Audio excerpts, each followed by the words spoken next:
the 10-shot load development method, velocity nodes, and testing 338 LAPA with Reloader 23. That's what we're going to talk about today. With the increase in cost and limited availability of components, strategies that utilize less of these materials are going to be a popular topic, whether you're worried about barrel life or not. Personally, I think the 10-shot load development method is one of the most misunderstood tools that some of us reloaders use on a regular basis. If you think you're going to load 10 rounds and have a load that's going to perform all the way out to 1,000 yards, you're probably going to be disappointed. Though, that's not to say that it isn't a useful tool, and I use it on a pretty frequent basis. During today's video, we're going to cover some of the strengths as well as the weaknesses of this method, as well as give you some tips for helping you understand the data you generate from it.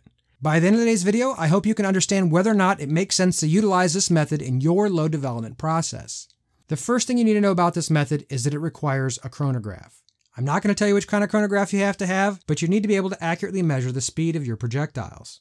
That essential piece out of the way, let's go over a little bit about what this method is. Well, some people call this the Satterley test because of the 6'5 Guys video on it from a few years back. It also happens to be extremely similar to the second step in the Eric Cortina PRS load development series, but well before both of those videos ever existed, Crichton Audet came up with a method for developing precision hand loads that has been referred to by many names.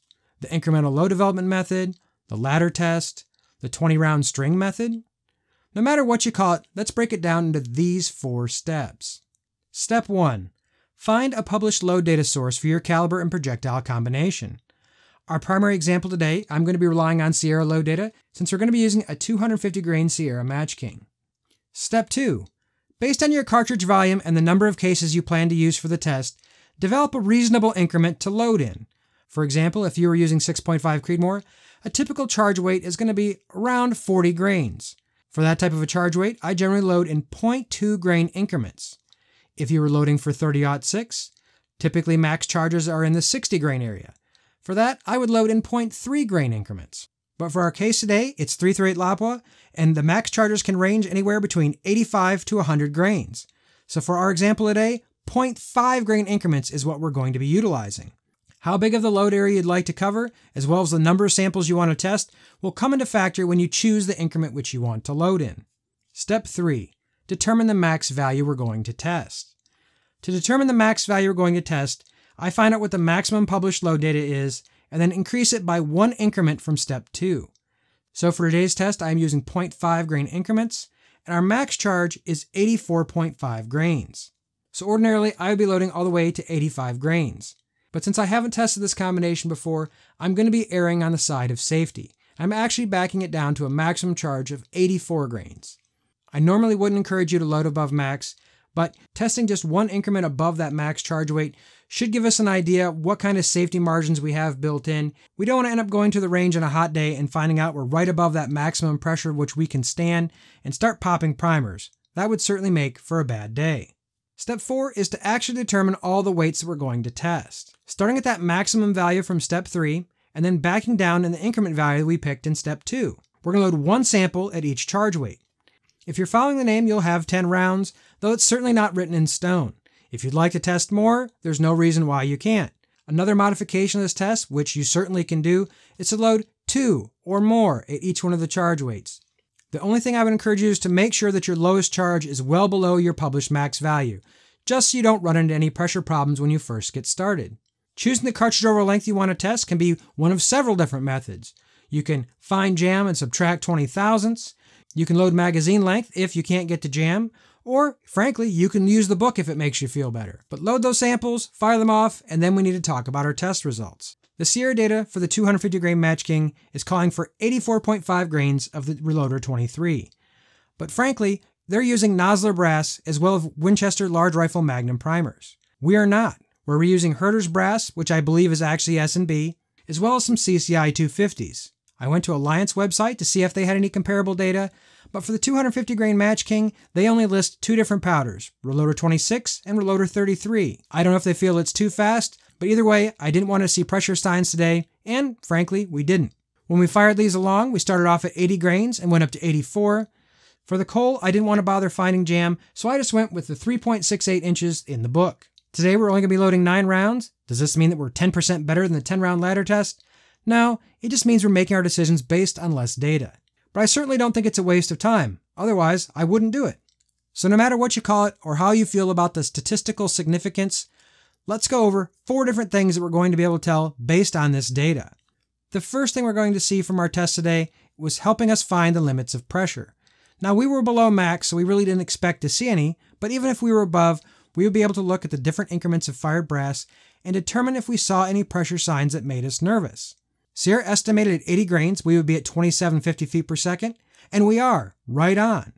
And at 84.1 grains, they estimated 2850 feet per second. So the results are right in line with the load data expectations.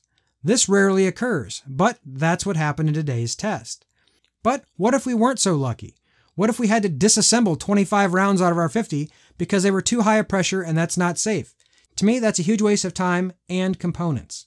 The second thing it's going to be able to do is help us get information very quickly with just a few components. If you've ever looked at multiple sources of load data and found that they don't all agree, what if you went to 3 different sources and they all give you 3 different maximums? Which one do you choose? In the end, you need to test for yourself.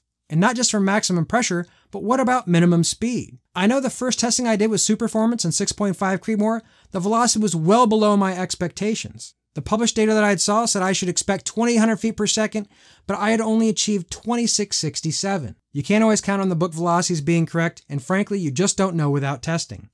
The third thing this is good for is evaluating a new powder or a primer lot. Today we didn't use the same components exactly that was in our load data because we've never used Reloader 23 before. But realizing the burn speed can vary from lot to lot, we could have easily backed down from a previously known load, done some quick testing to see if we needed to adjust the load slightly depending on the variances you might see from lot to lot. With just a few rounds, you should be able to get right back to the load that you'd previously known before.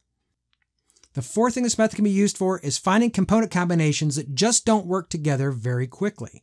When I was looking for a primer to use in .308 Winchester, I ended up testing multiple primers before I found one that gave me consistent results. But I utilized 10 samples with each primer type at different charge weights and looked for the graph that gave me the most consistent ignition. It did take me 50 rounds to accomplish this, but I tested 5 different primers. This one test probably saved me loading hundreds of rounds trying to figure out how to get that low SD load I was looking for. But this process is not going to give you the best load all by itself, and for optimal results you're going to still want to do things like tune your cartridge overall length. Some negatives you need to be aware of. Negative number 1. There's no statistical significance behind it. You cannot assume you're going to shoot 10 rounds and know that you're going to have an extreme spread of 10. You're still going to have to go back and validate it.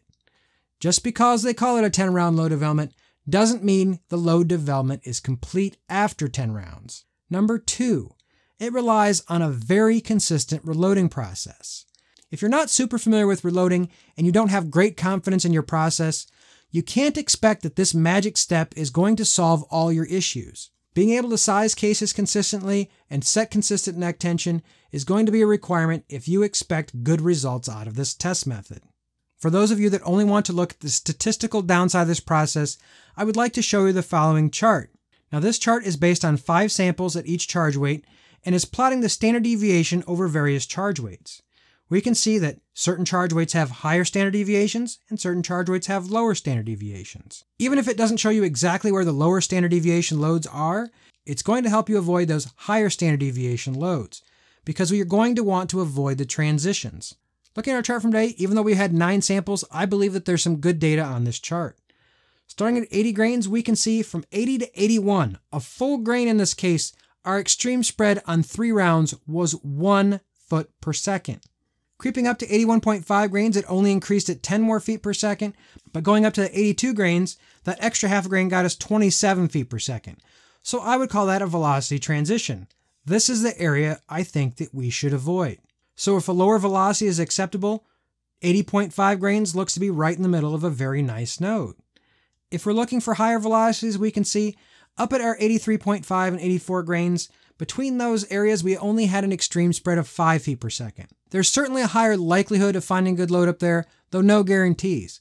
But I can almost guarantee you that if you're testing somewhere between 83 and 83.5, that 28 foot per second differential that you see there isn't going to get any smaller. So when evaluating this data, choosing the widest nodes, or at least the middle of the node for where you're trying to look at, is what I would encourage. Again, you're going to have to test, and when you do your next test, I would test just a little bit above and a little bit below those areas to see how forgiving that node may be.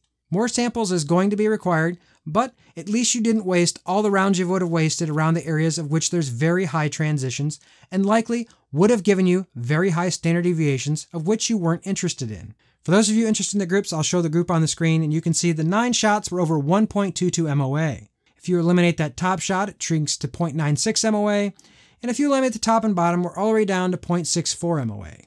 Overall, I wouldn't look too much into this group. You're going to usually tune your groups with your cartridge overall length. One thing I will say I was pretty happy to see is that the width of the group was not wider than 0.35 MOA. And frankly, I'm guessing some of the vertical in this group is me dealing with the recoil of the 338, despite that its muzzle brake is very effective. I'm sure you guys have plenty to say in the comment section below. If you want to see me walk through this entire load development process in a different caliber, check out this playlist over here, and I hope to see you come back next week. And until then, stay safe in small groups.